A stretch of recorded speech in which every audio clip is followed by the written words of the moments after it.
Anam yazar adını yada düştü her zaman.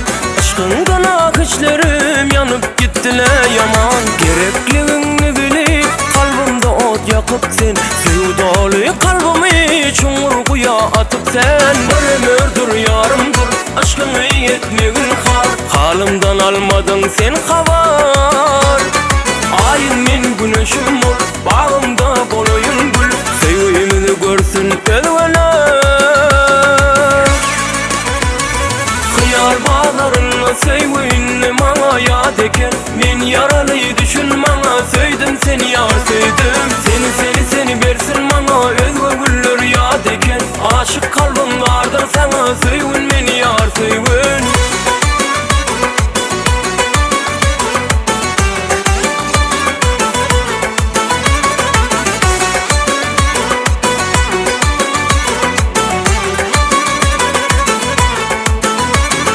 Yüreğim kalın seninle, gönlüm vermerin önüne.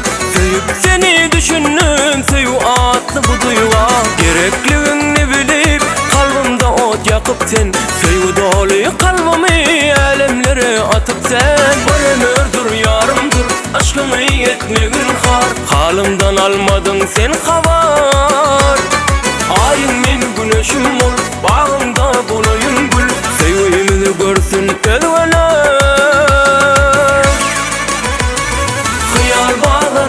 Sevgini bana yad eken, men yaralıyı düşün bana, söydim seni yar söydim. Seni versin bana özge güller yad eken, aşık kalbim vardır sana, sevgin beni yar sevgin.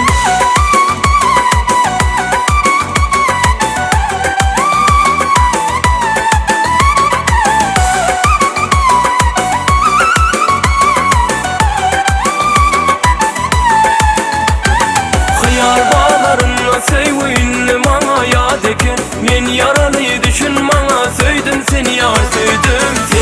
Seni versin bana özge güller yad eken, aşık kalbim vardır sana, sevgin